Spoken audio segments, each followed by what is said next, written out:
night of September 11th to 12th, 2015, downtown Curitiba.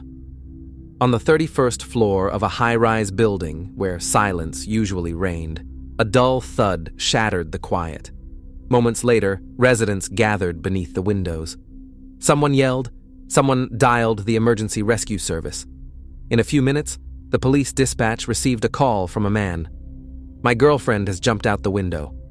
When officers arrived at the scene, they found the courtyard cordoned off and the body of a young woman on the pavement. Her identification revealed the name Renata Mugiati, age 31. The man who reported the tragedy introduced himself as Rafael Suzmarques. He seemed agitated, yet he held his composure. Detectives examined the apartment. The spacious rooms were saturated with the smell of alcohol and signs of disorder. On the table stood an unfinished bottle. On the floor lay a woman's shoe and a cell phone. The bedroom window was wide open, the curtains fluttering in the breeze. The windowsill appeared too high for a mere accidental fall. In one corner stood a small shelf, which, according to Rafael's account, Renata had climbed up and jumped.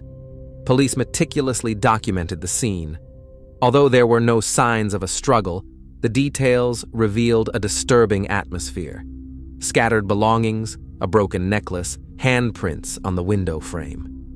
Everything pointed toward a carefully staged scenario, rather than the impulsive act of a desperate woman.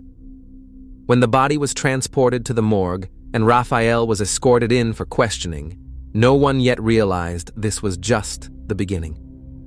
A story where behind the mask of love lay aggression, and beneath the appearance of success, the systematic destruction of a person.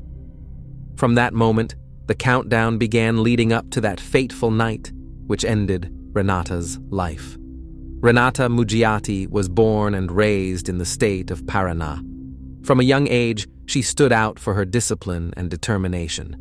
After finishing school, she chose to study physical education and earned a diploma. In sports, she found her calling. She trained in bodybuilding and gradually transitioned into the professional body fitness category. Her efforts quickly paid off. Renata became champion of Paraná, won Brazilian championships 3 times, and earned the title of South American champion. In the early 2010s, Renata started a blog on social media, sharing her workout secrets and talking about her contest preparation. Her toned physique, iron discipline, and openness attracted many followers, and her subscriber count surged. This led to partnerships with sports nutrition companies and fitness brands. She became known as a fitness muse and was able to support herself entirely from what she loved doing. Besides competing, Renata worked as a personal trainer. Her schedule was so packed, she often had to turn away new clients. She lived alone in her own apartment, together with 2 dogs, and valued her independence. To many women, she was a role model of strength and purpose, a woman who built a career without outside help. No one could then imagine that the life of this strong and confident woman would end in circumstances that revealed her vulnerability. In 2014, at the height of her fitness career, Renata Mugiati met Rafael Suzmarques. They were both 31. Rafael was an endocrinologist specializing in hormone therapy and metabolism. In his professional circle, he was known as ambitious and self-assured, with a roster of clients from the athletic world. He claimed to have consulted top-tier athletes and often described himself as the doctor of champions. Their connection began online. Renata came across a photo of a fit, attractive man, followed his profile, and left a comment. He replied almost immediately. The messages turned into dates, and soon they were in a relationship. They shared a passion for fitness, discipline, and similar goals. For Renata, it felt like a natural continuation of her path, being with someone who understood an athlete's needs and could support her career. Things moved fast. Within just a few months, Renata moved into Rafael's apartment on Visconde de Guarapuava Avenue in downtown Curitiba. The spacious unit on the 31st floor became their shared home. To the outside world, they looked like the perfect couple, successful, attractive, and in control of their lives. But behind the polished surface, Raphael's behavior began to change. He insisted on overseeing every aspect of Renata's training and diet, even though she was a certified professional in her own right. He began micromanaging small details: what time she came home, what she wore, who she interacted with. At first, it seemed like concern, but it quickly became clear that it was something else: control. Raphael constantly reminded her of how much he contributed to her success. Renata, used to her independence, began to give in, trying to avoid arguments. The autonomy she had worked so hard to build was slowly eroded in a relationship where all decisions were made by him. To friends and acquaintances, Raphael remained charming, polite, and confident. But to Renata, he became increasingly demanding, intolerant of disagreement, determined to dictate every part of her life. What once looked like a partnership built for success turned into a path that slowly stripped her of personal freedom. Over time, the dynamic between them deteriorated. The initial care turned into absolute control. Friends, co-workers, and even clients started to disappear from her life, unable to cope with the constant restrictions Raphael imposed. He had fully taken over not just her personal life, but her professional one as well. He blocked new contracts, demanded she remove older content, insisting he alone had the right to shape her image. Any pushback triggered episodes of rage. Eventually, Raphael convinced Renata that she was unwell and needed treatment, even though she had no history of psychological issues. Without consulting any mental health professionals, he began prescribing her antidepressants and potent sedatives on his own. Over time, Renata became increasingly passive, emotionally numb, and lost the focus and drive that had once defined her athletic life. By mid-2015, Renata's appearance had changed dramatically. Following Raphael's instructions, she began refusing food, losing weight at an alarming rate. Her rapid decline worried those close to her, but he barely allowed her to stay in touch with them. Under the pretense of care, Raphael completely isolated her, gaining control over her both physically and emotionally.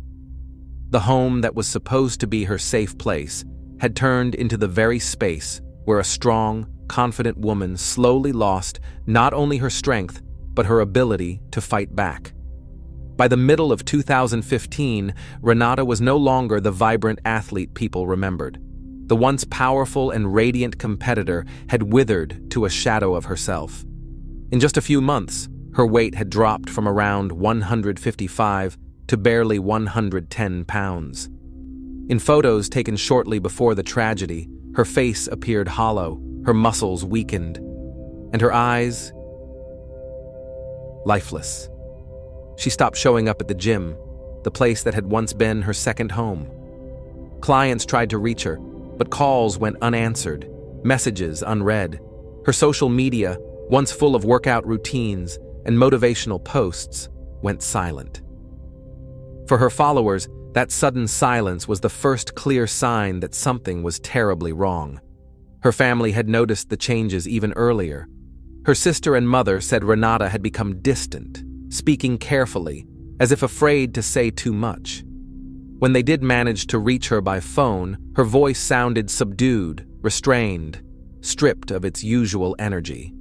Gradually, Renata lost more than just her health. She lost her sense of self. With no support system left, she lived according to a schedule that wasn't her own. Even her presence seemed to fade, like someone who no longer made her own choices. Her decline wasn't sudden. It was a slow unraveling, a gradual erosion where physical weakness mirrored complete dependency. On September 8, 2015, Raphael called the police, saying he couldn't get into his apartment. He claimed the door was locked from the inside and that no one was answering. Officers arrived and helped him open the door. Inside, in the bedroom, they found Renata unconscious on the floor. Nearby were a bottle of alcohol and several packs of medication. Raphael told officers she had likely attempted to take her own life. Paramedics examined her and noted drowsiness, but no tests were done to check for any substances in her system. The incident was officially recorded as an attempted self-harm. After a brief check, Renata was left at home. Later, investigators would consider this episode a turning point, the moment Raphael began deliberately shaping the image of Renata as emotionally unstable. A few days after the incident, strange posts appeared on her social media accounts, short, farewell-like messages. Her followers immediately noticed how out of character they were, nothing like Renata's usual tone. The posts disappeared as quickly as they appeared. No screenshots were captured, but several people confirmed they had seen them. At the time, her loved ones believed Renata truly was in a fragile state. But later, after investigators recovered deleted data and reviewed her messages, they discovered that Raphael had access to her phones and knew all her passwords. Investigators later suspected that the incident might have been part of a carefully planned sequence of events. Raphael's behavior seemed unusually calculated. Instead of calling emergency medical services right away, he first contacted the police, ensuring an official record was made. That move allowed him to establish a narrative of Renata's supposed emotional instability long before the tragic night that followed. The events of September 8th were later viewed as the first attempt at staging a scene. No proof was ever found that Renata had taken any medication voluntarily. There were also no clear signs of forced administration, which left open the possibility that she had simply been sedated. After that night, Raphael began frequently telling people that Renata was struggling mentally, creating a background story that would later serve as the foundation of his defense. The night that began with a locked door call turned out to be a rehearsal, a test run for what would soon repeat itself, this time with no chance of rescue. On the evening of September 11th, 2015, Raphael and Renata went out together to a private club, one of his regular spots where he played pool and drank. Witnesses said they barely spoke that night. He appeared tense. She seemed withdrawn. Around midnight, they left. Surveillance footage showed Raphael walking slightly ahead, never once looking back. At 12:28 a.m., the couple returned to their apartment on the 31st floor. About an hour later, Raphael claimed he went out briefly to get some drinks, returning around 12:54 a.m. with a bottle of beer. Around that time, neighbors heard loud arguing that quickly escalated into shouting. The confrontation went on for at least 20 minutes before everything went silent. Then came the sound of blows, followed by a woman's cries. At 2:27 a.m., Raphael took several photos on his phone. In those pictures, Renata is seen sitting on the windowsill, her legs hanging outside as she holds onto the frame. These photos later became critical evidence, as the timestamp matched the final minutes of Renata's life. Raphael claimed he was trying to stop her, but the photos suggested he was merely watching. Between 2:27 and 2:37 a.m., something happened that changed the course of the investigation. Forensic experts determined that during this 10-minute window, Renata had stepped away from the window, put on sweatpants and sneakers. According to investigators, that's when Raphael came up from behind her and applied pressure to her neck. The autopsy revealed a fractured hyoid bone and compression marks, inconsistent with a fall. These findings indicated that Renata lost her life due to strangulation before her body ever left the window. Afterward, he allegedly moved her body toward the open window, used a nearby shelf for leverage, bent her limbs, and pushed her outward. At that moment, he shouted something in a voice meant to imitate hers, so neighbors would hear what sounded like a cry of despair. At 2:47 a.m., he called the police and reported that his girlfriend had jumped from the window. Raphael's behavior after that call raised further questions. He phoned his parents first, then his therapist, before contacting emergency services again. When responders arrived, he appeared calm and composed, repeating one line over and over. She was depressed. She didn't want to live anymore. From that moment on, investigators began piecing together the final hours of Renata's life.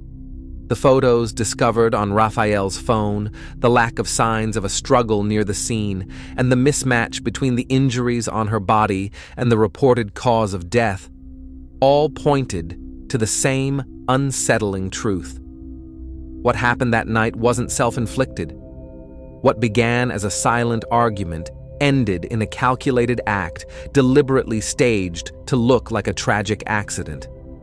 The initial investigation was launched the very same night.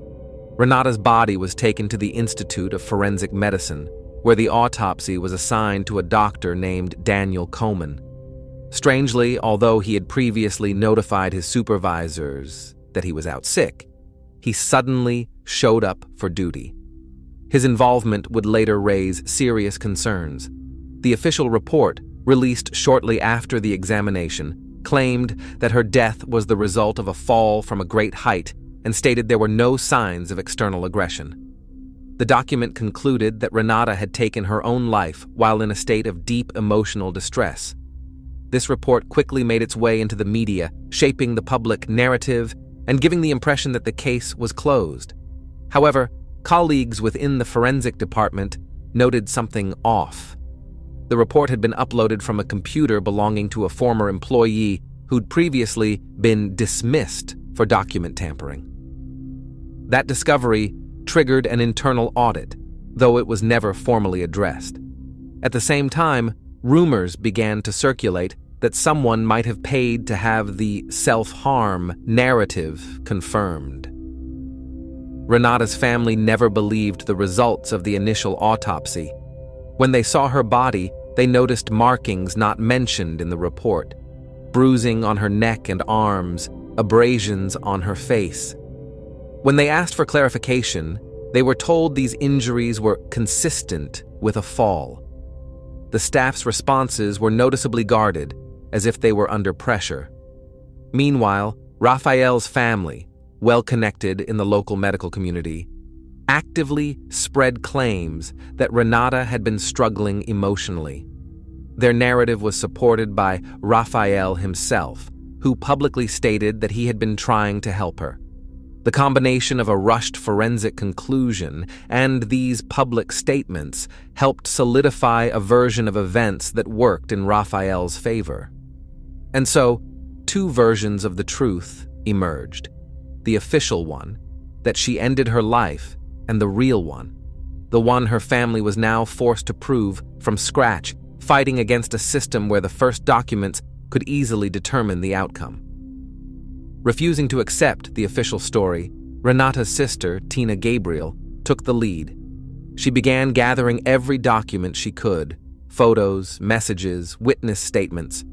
A respected attorney from Paraná, Claudio Deldon Jr., joined the case.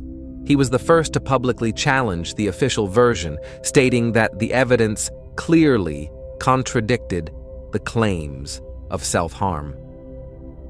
Tina gave the lawyer a set of photos Renata had taken just 3 days before her death. They showed bruises on her face and legs, a cut on her ear, and clear signs of physical trauma. In private messages to a confidant, Renata admitted she was being abused by her partner, but said she was too afraid to report it. These materials formed the foundation of a legal motion demanding a second autopsy. The court approved an exhumation, and in 2016, Renata's body was re-examined by an independent team of forensic experts.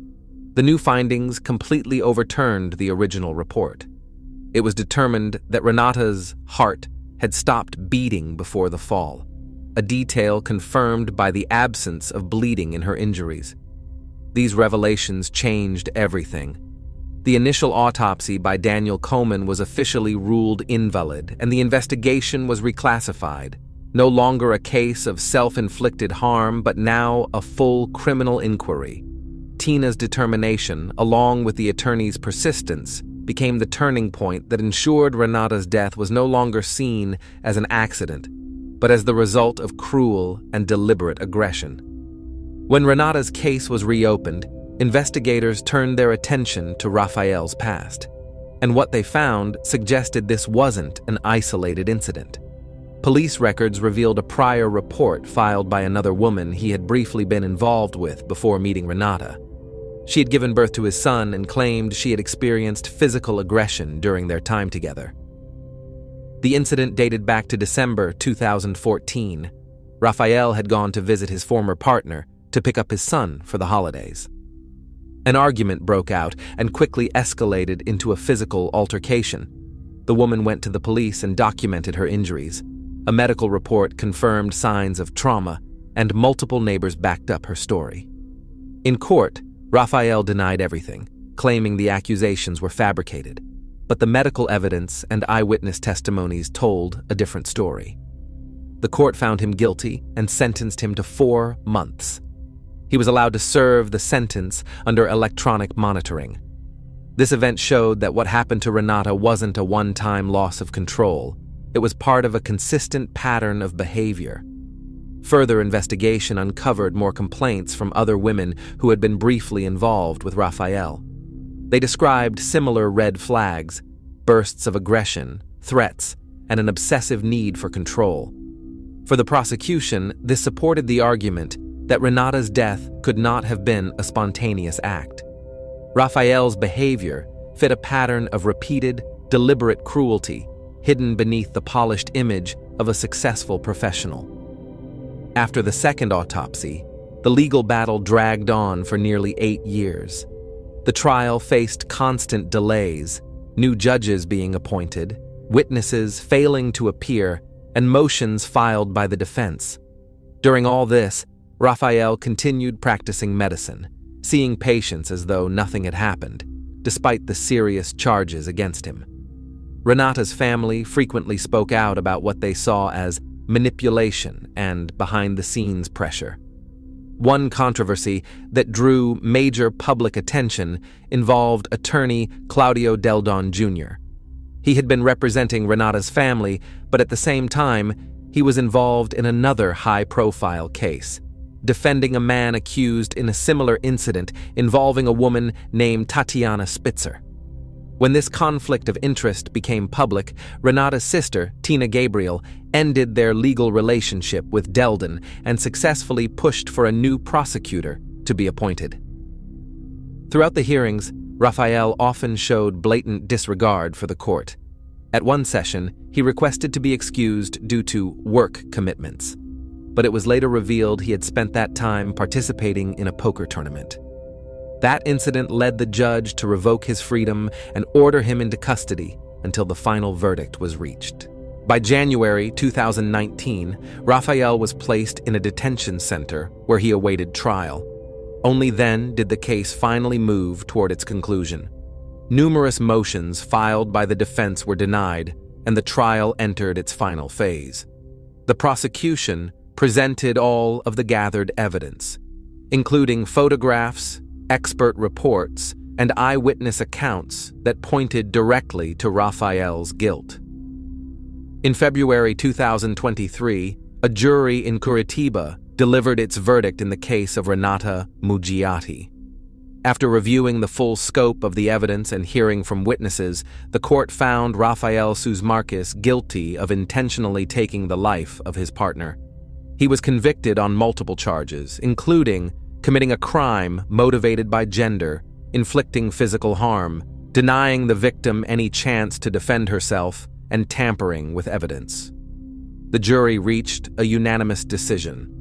Renata's death was not self-inflicted. Rafael Susmarkis was sentenced to 31 years in a high-security prison. His appeal was denied, and the sentence became final. For Renata's family, the ruling represented a partial restoration of justice. They emphasized that their fight had lasted 8 long years and demanded tremendous strength and perseverance. The public responded with applause, and the Mugiati case became a powerful symbol in the fight against domestic aggression. An example of how determination, even in the face of pressure and attempts to bury the truth, can change the outcome of an investigation.